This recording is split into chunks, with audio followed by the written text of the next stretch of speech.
my YouTube channel. Pada kesempatan ini saya akan sharing bagaimana saya sebagai seorang ibu pekerja, tetapi saya bisa mengasihi eksklusif buah hati saya, bahkan saya bisa mendonorkan ASI ke beberapa orang.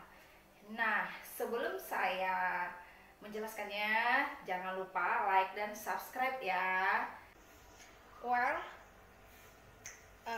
aku akan membahas, tapi sebelumnya, Mams, kalau tadi melihat kulkas yang seabrek itu, yang sebanyak-banyak itu, jangan Mams pikir yang gimana-gimana ya. Karena mengasihi itu lebih bagus, sebagus-bagusnya itu adalah direct breastfeeding atau menyusui langsung. Ibaratnya makanan, tentu lebih sehat dong, lebih bagus dong. Makanan gitu dimasak, langsung dimakan daripada masuk ke kulkas. Nah, tapi kenyataannya pada sebagian wanita seperti saya kan harus bekerja, jadi harus meninggalkan ASI. Jadi kita harus peras, tapi seperti saya itu, saya usahakan setiap hari anak saya dapat ASI segar, yaitu diperas pagi, terus masukkan ke dodot, itu bisa bertahan sampai 4 jam. Ketika saya bekerja itu langsung dikasih. Nah, untuk siangnya dikeluarkan yang ada di cooler, bukan yang bentuk es, yaitu diperas malam itu diletak di cooler atau pendingin gitu aja, jadi tidak menjadi es, biar imun ASINya masih lebih bagus. Tapi walaupun di es, ASI itu tetap lebih bagus dari sufor. Oleh karena itu makanya saya itu stok banyak. Barangkali nanti saya itu sibuk gak sempat peras, itulah saya keluarkan yang dari es, dan itu saya standby kan untuk teman-teman yang butuh ASI. Jadi itu yang saya berikan.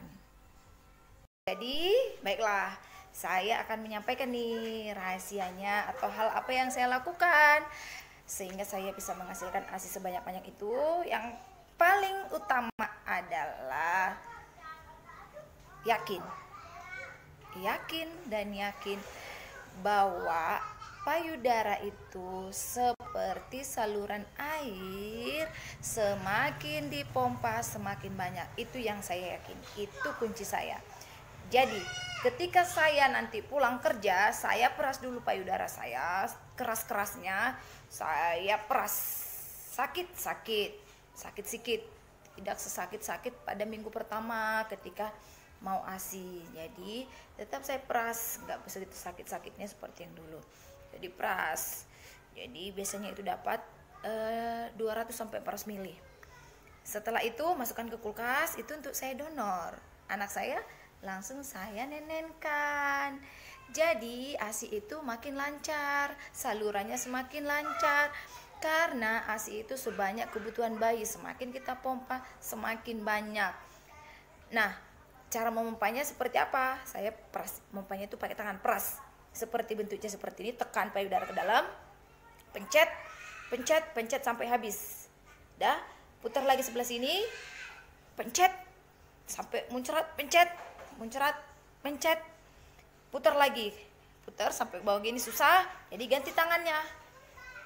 Bentuk C juga, pencet, keluar, sehingga banyak. Udah selesai ini, baru ganti ke payudara sebelahnya. Biasanya pertama-tama itu salurannya itu sedikit. Kalau pengalaman saya, anak pertama, kedua, saluran ASI saya itu paling 5 sampai 6.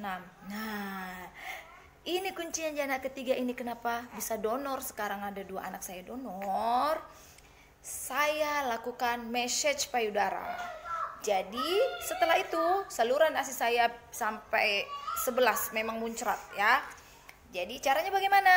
Oke, caranya seperti ini. Kita kompres dulu payudaranya.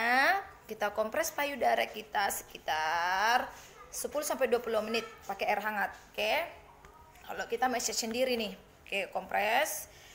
Letak di sininya payudaranya, sambil letak tadi pegang gini, tahu jongkok. Kita urut punggung-punggungnya seperti ini pakai minyak hangat.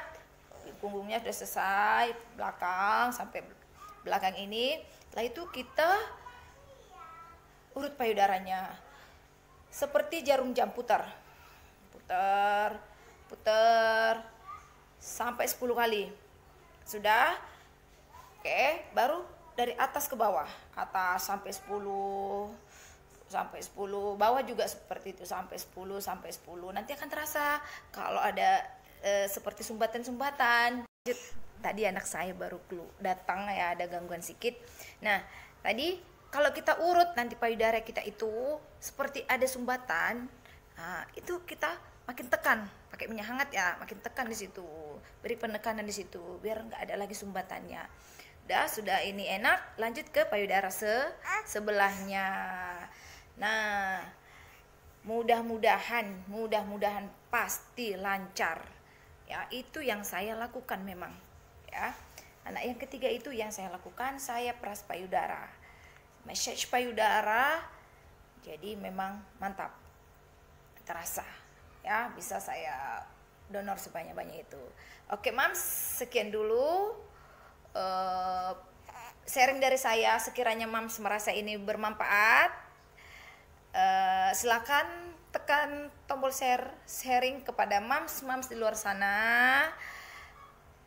Barangkali bisa membantu mereka, karena bisa saja sederhana bagi kita, sangat sepele bagi kita, tapi sesuatu yang bermanfaat buat orang lain. Oke Mams, sampai ketemu lagi di YouTube channel berikutnya. Dadah.